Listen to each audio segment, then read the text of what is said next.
Hey guys, Rob Riv here, and welcome to Modeling Insanity TV. In this video, I'll be building Tamiya's brand new 1/35 scale Schlepper, or RSO. This kit made its debut as a special release at this year's IPMS Nationals, and is expected to receive a worldwide release by the end of September 2026. Before getting into this build, I want to thank Brandon Lowe and Jeff Hearn from Squadron for getting this kit into my hands to build and review. The complete build article will appear in the October 2026 issue of Military Modelcraft International. If the QR code at the end of the article brought you here, I appreciate you stopping by and checking out the video. As with my last build video, I'm going to try to keep the talking to a minimum and let some music carry us through most of the construction. Hopefully it doesn't become too repetitive, and I'll try to mix things up as much as possible. Construction begins with the engine, which consists of only 4 parts. Tamiya molded the ends of the exhaust manifold pipes solid, so I opened them up using a sharp hobby knife to create a small pilot hole before drilling them out with progressively larger drill bits.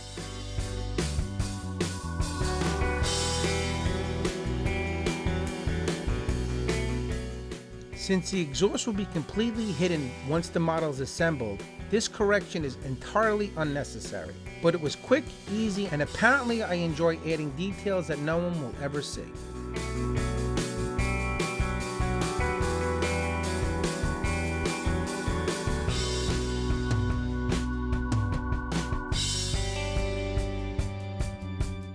With a little Tamiya extra thin cement, the engine parts went together quickly and easily.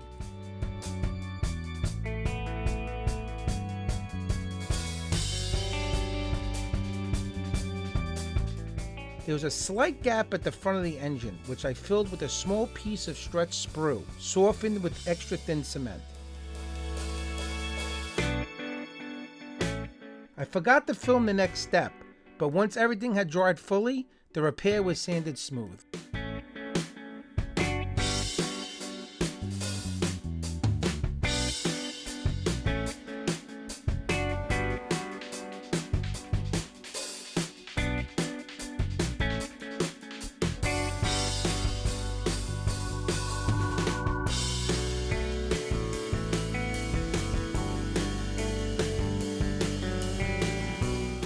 Here you can see the completed engine in these pics.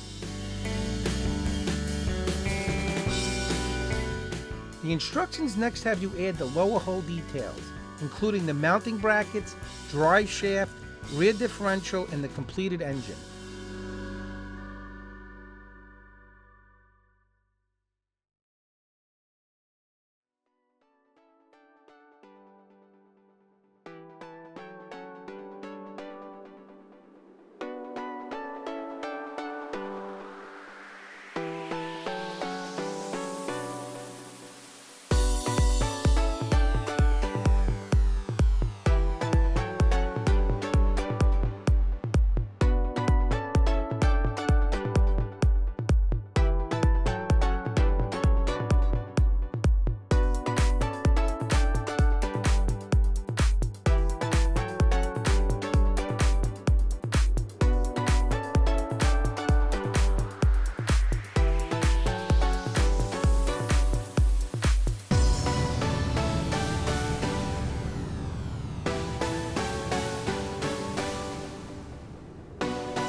Here you can see all the components installed on the lower hull floor plate.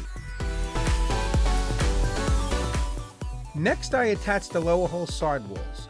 A small amount of Tamiya extra thin cement was all that was needed, and the parts fit perfectly with no issues.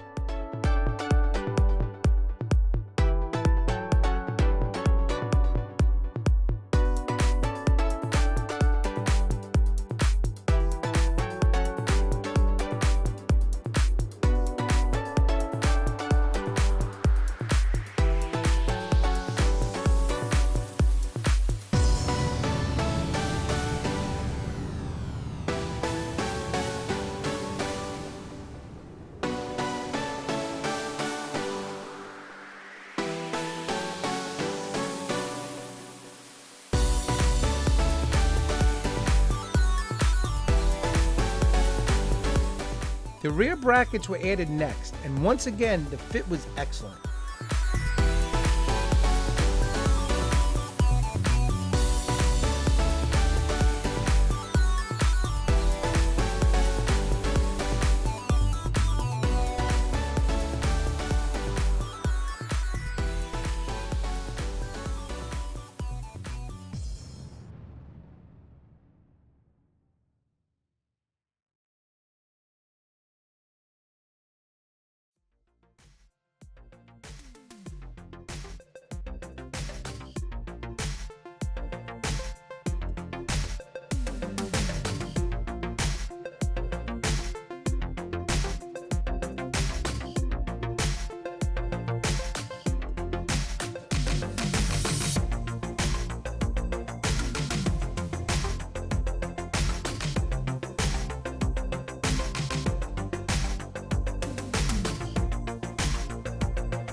The fuel tank is molded as a single piece and simply drops into place without the need for glue.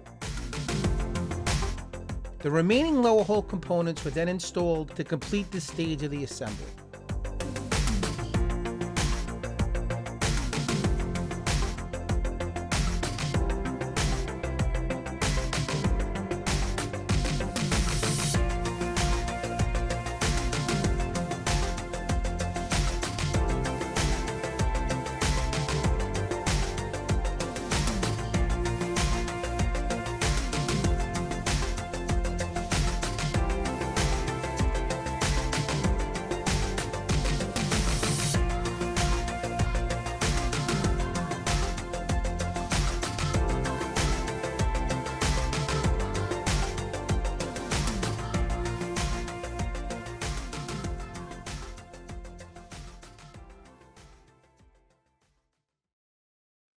Here you can see the completed lower hull, ready for the suspension components to be attached.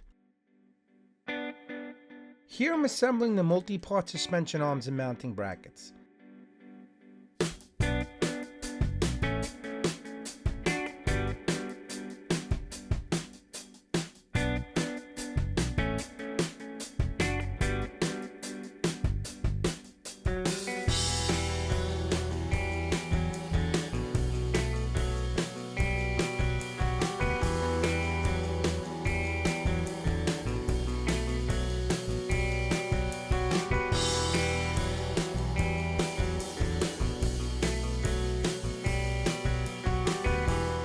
The connecting arms are keyed, ensuring that each part is correctly positioned and properly aligned.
The remaining suspension components were then installed, along with the rear tow hitch.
You can see the completed suspension assembly.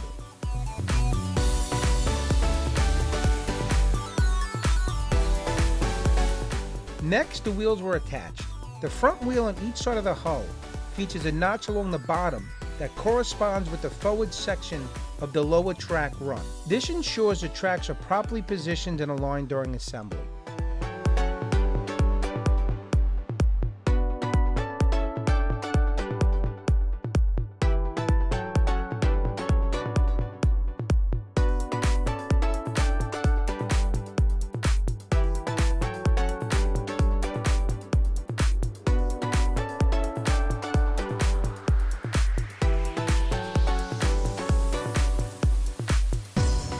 The front and rear drive sprockets were assembled next.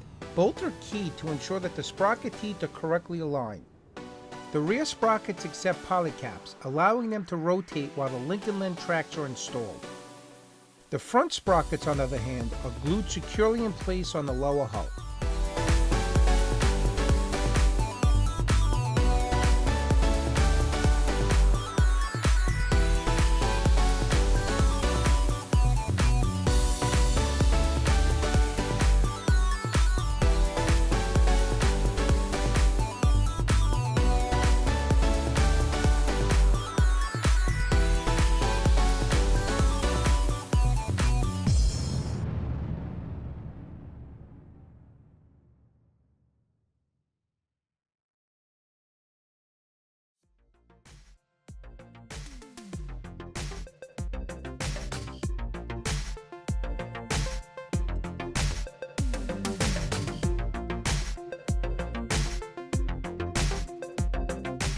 With the sprockets assembled, the 5 link track sections that wrap around each one were constructed.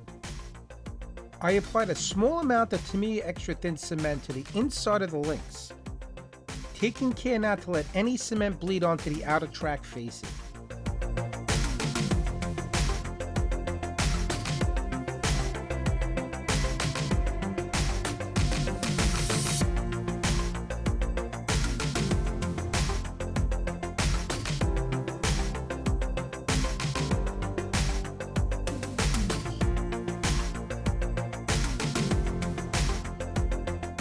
After allowing the cement to set for a few minutes, the sections were wrapped around the sprockets and left to cure completely.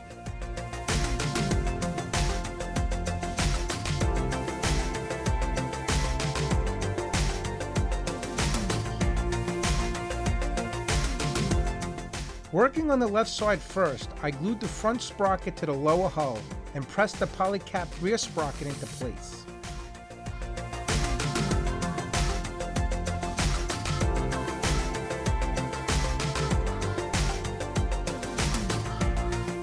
The previously assembled track sections were then fitted around the sprockets.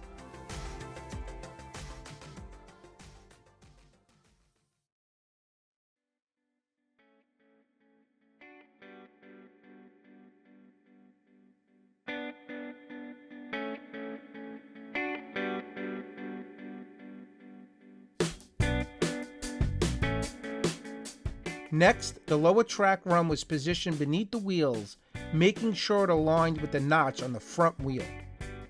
The shorter track sections were carefully attached between the sprocket sections and the lower track run.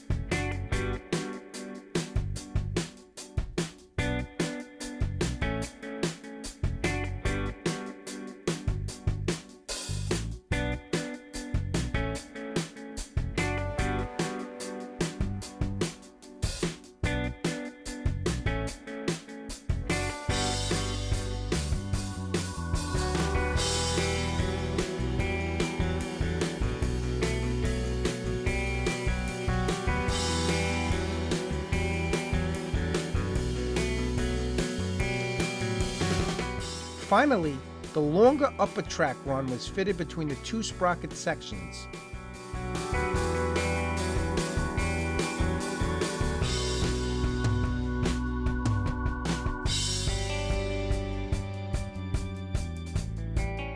The same process was then repeated on the right side of the hull.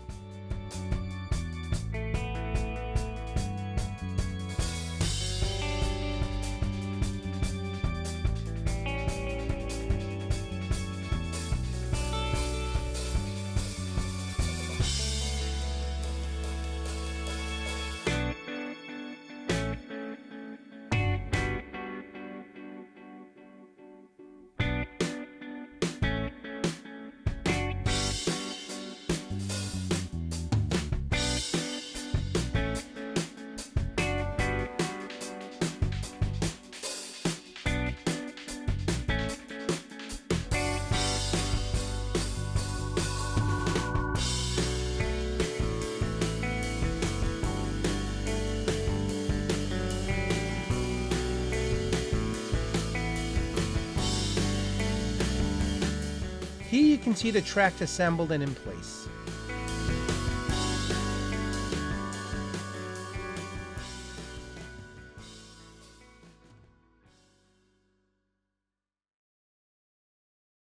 With the lower hull complete, it was time to begin assembling the driver's compartment.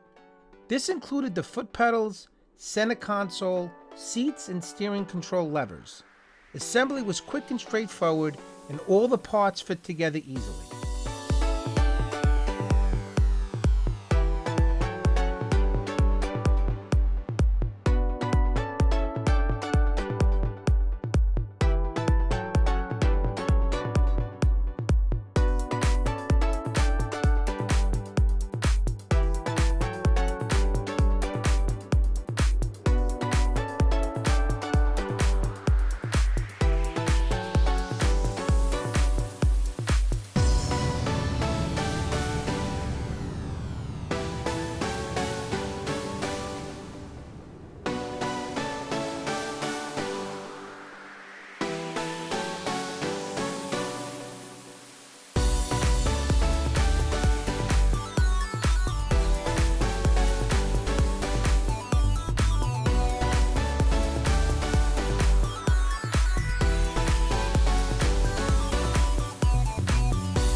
Here you can see the completed driver's compartment.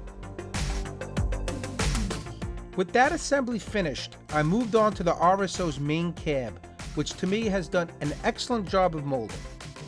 I began by adding the details to the front cab section and attaching the dashboard to the main cab.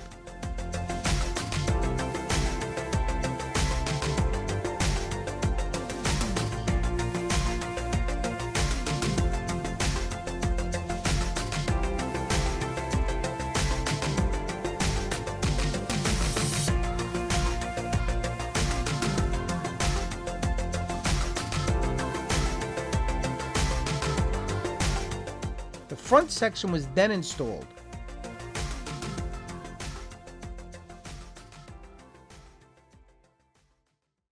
Followed by the interior door jambs. A small amount of Tamiya extra thin cement was all that was needed.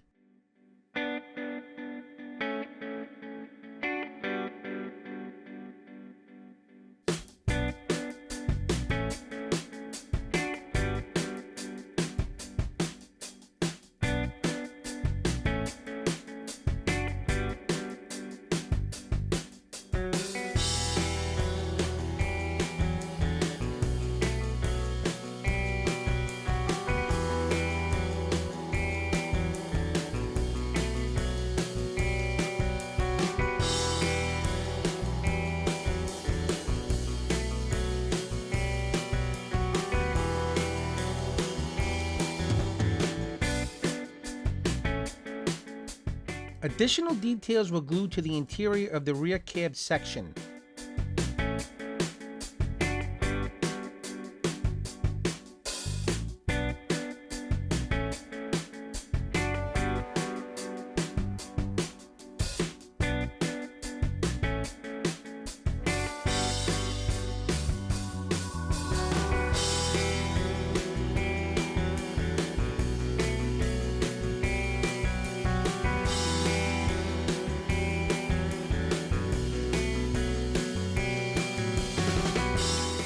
While the headlight and radiator covers were attached to the front.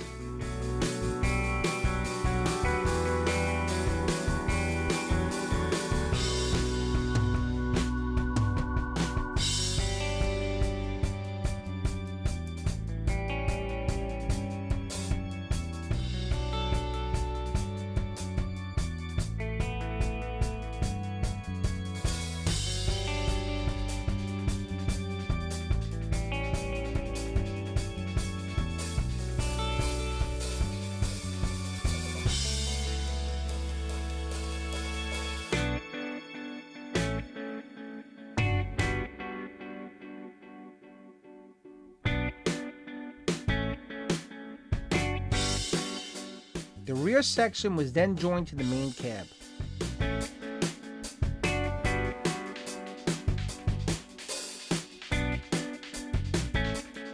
This left a visible seam across the roof, which I filled using stretch sprue and Tamiya extra thin cement.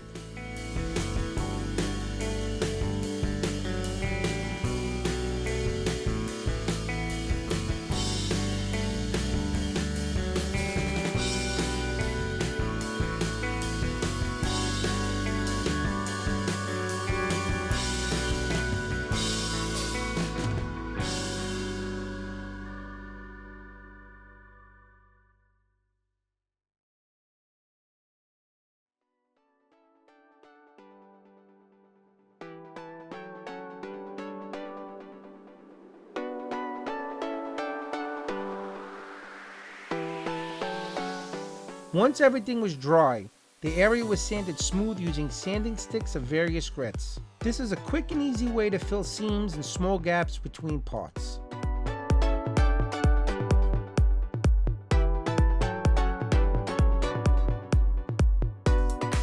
The rear window, shovel, and pickaxe were added next.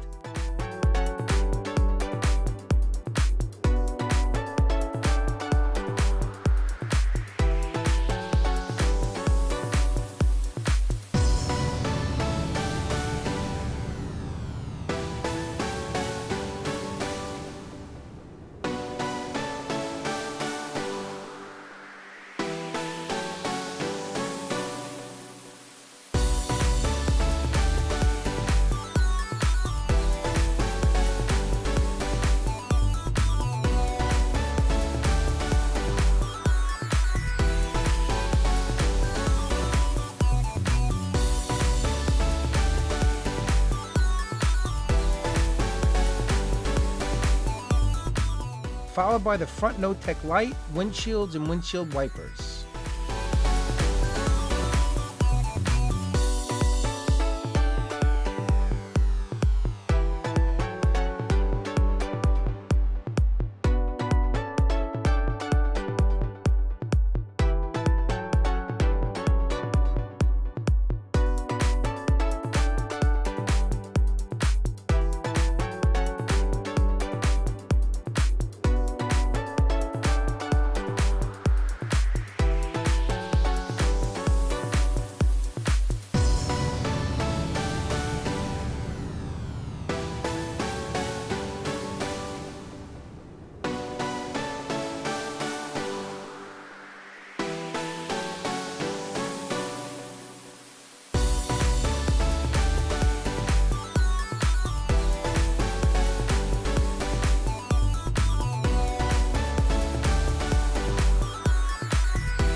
The two-part doors were assembled by first gluing the center window glass into place and then joining the inner and outer door halves together.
The completed doors were then attached to the main cab, and once again, the fit was excellent.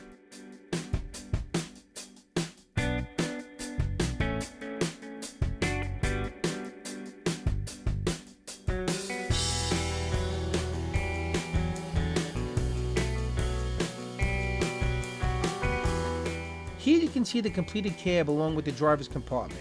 It's important to keep these separate for painting later. Now it was time to focus on the RSO's rear wooden cargo bed. The bed consists of 7 parts and is very easy to assemble. Just a few drops of Tamiya extra dense cement were needed to secure everything in place.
Next, the 4 locking handles were attached to each side of the cargo bed.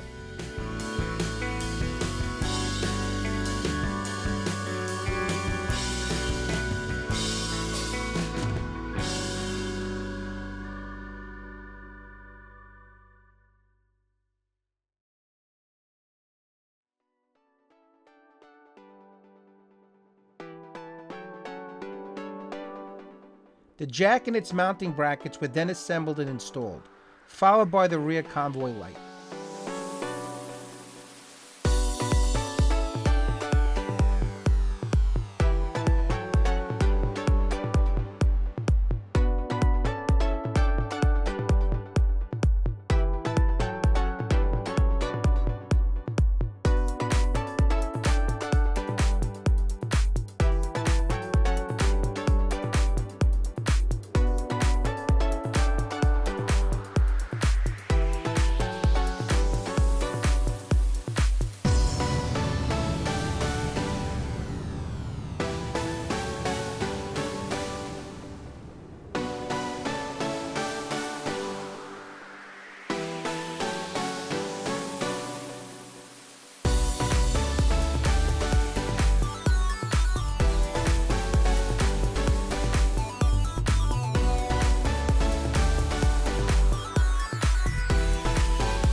Here you can see the completed wooden cargo bed.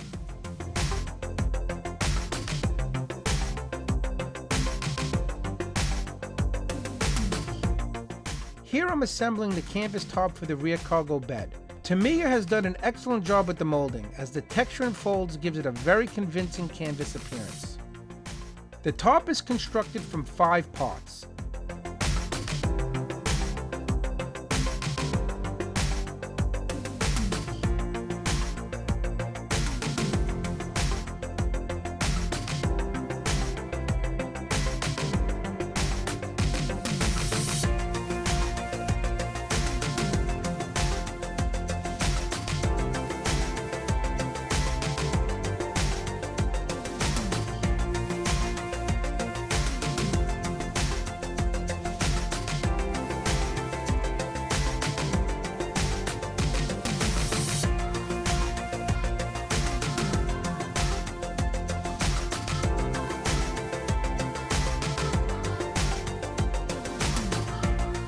The top section needed a stronger adhesive to hold it in place, so I used Mr. Hobby Mr. Cement Deluxe. This cement is thicker, providing additional working time, allowing me to adjust the part before it began to cure.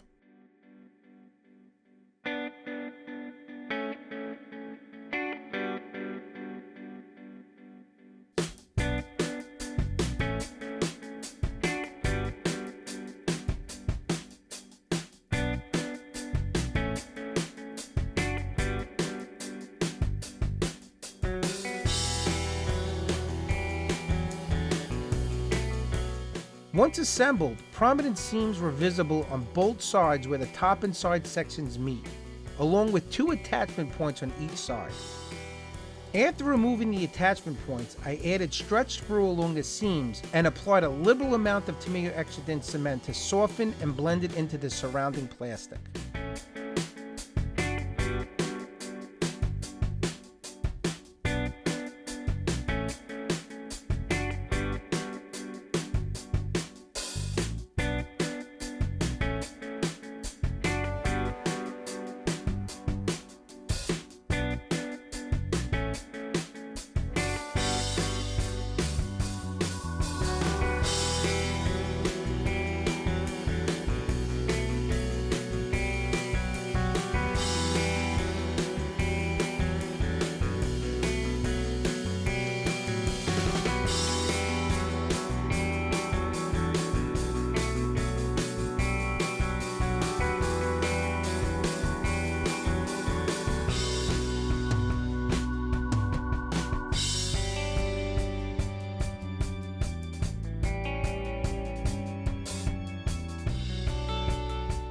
Once everything was fully cured, the seams were carefully scraped with a sharp hobby blade and sanded smooth using various grits of sanding sticks. As I've mentioned before, stretch sprue is one of my favorite methods for blending seams and joining parts.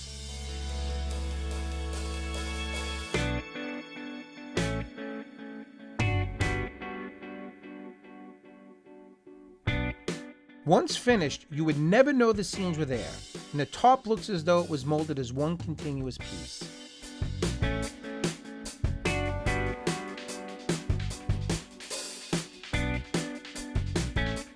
The clear window panels were then added to complete the top assembly.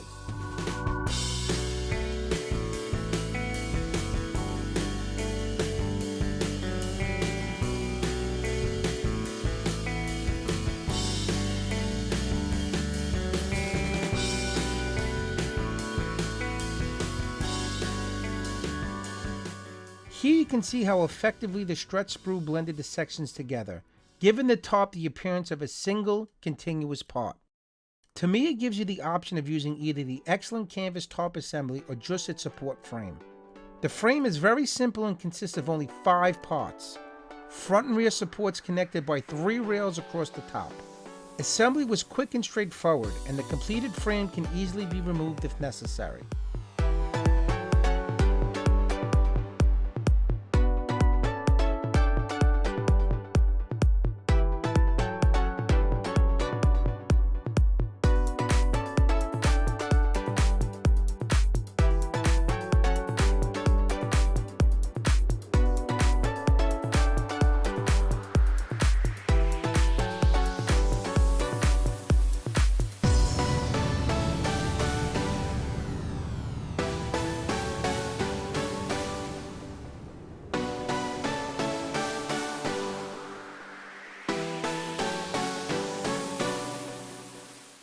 Next, I assembled the side mounting brackets on the exterior of the rear cargo bed.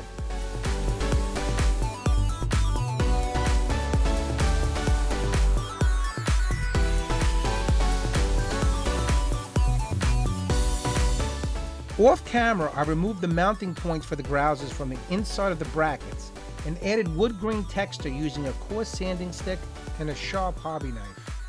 Tamiya supplies winter grousers that fit inside these brackets, but I wasn't happy with their appearance and decided not to use them.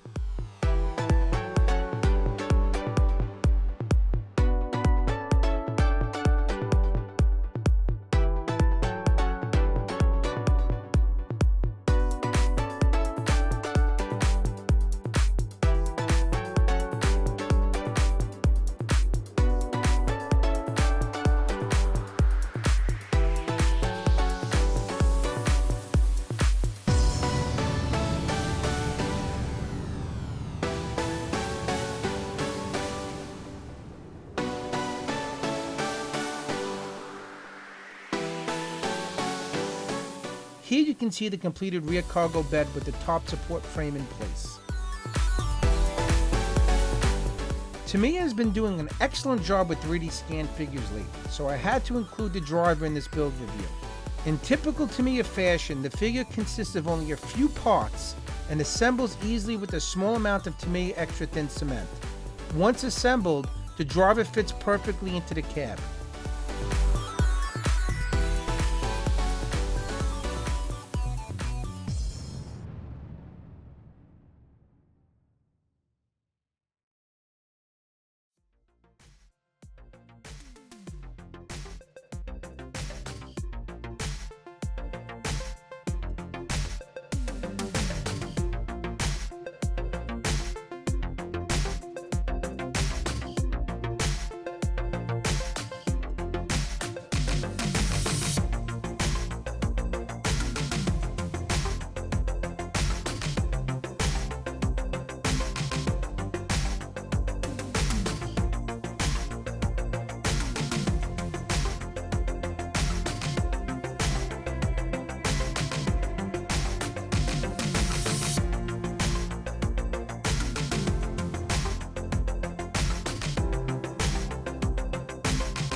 Here you can see him seated in place and ready to go to work.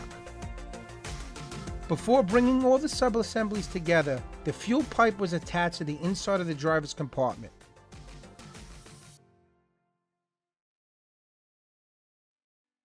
With this part in place, the main cab fit perfectly over the completed interior.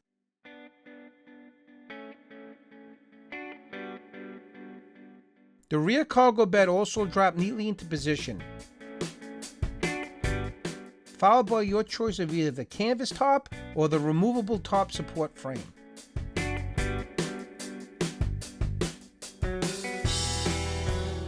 Finally, Tamiya's 7.5 centimeter Pack 40, released last year, was hitched to the rear of the RSO.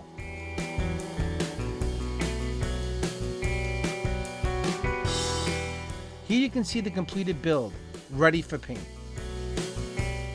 But I couldn't just leave it at that. This kit was begging for some extra gear in the back, so I decided to load it up with some stowage. I dug through my spare parts box and selected some excellent pieces from Value Gear, along with jerry cans and fuel tanks from Armad Bayardi and wooden crates from Eureka.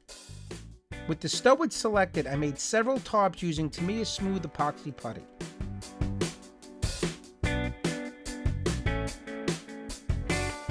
The two-part putty was kneaded together and rolled out using a little talcum powder and an old Play-Doh rolling pin. My kids' old toys are still coming in handy.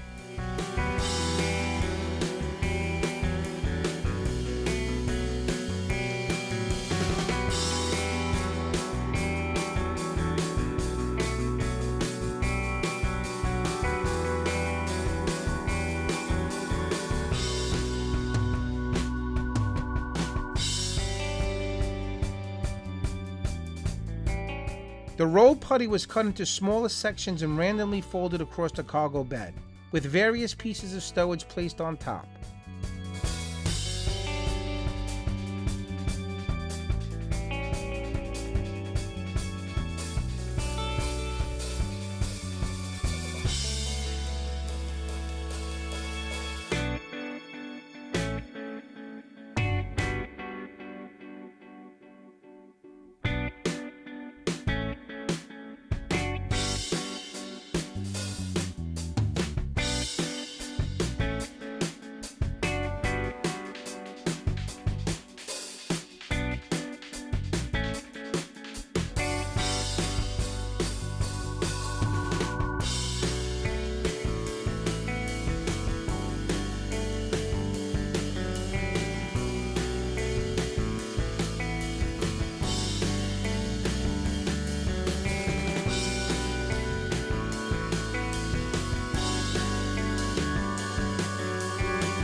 Additional tarps were draped over and tucked between the items to create a cluttered appearance.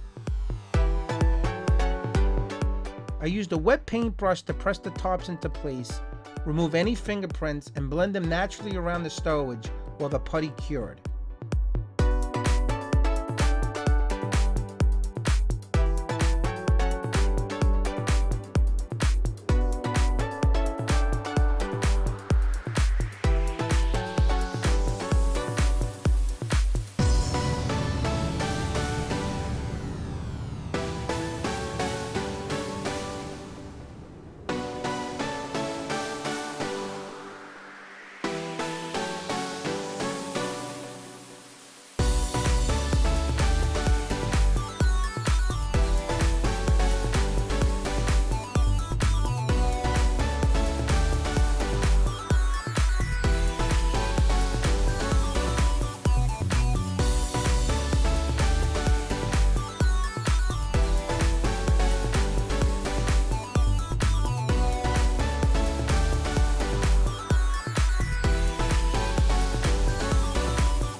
As you can see, adding the tarps and extra gear gave the RSO a nice personal touch and made the cargo bed look much more interesting. This was a really fun and enjoyable project, as well as a nice complement to the recently released Mini Arch RSOs that have flooded the market. Tamiya's kit may not include all the bells and whistles found in those kits, but is far easier to build, and that beautifully molded canvas tarp is definitely one of the highlights.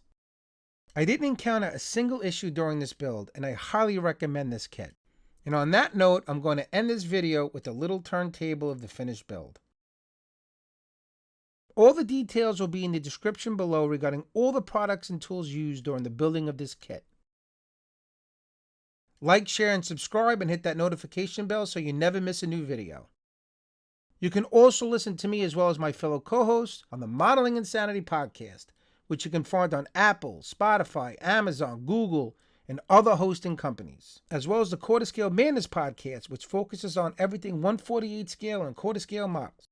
Also, check out our new podcast, Model Car Mania, for all you car enthusiasts out there. You can read the full build review of this Tamiya RSO in the October 2026 issue of Military Modelcraft International. You can also always message me anytime on my Facebook modeling page at Rob Riv's Modeling Insanity. I also want to again thank Brandon Lowe and Jeff Hearn from Squadron for getting me the kit to build and review. It is much appreciated. I hope you enjoyed the full build review video of this RSO, and I appreciate everyone watching, and keep an eye out for more build videos, how-to tutorials, and live casts coming to the channel very soon.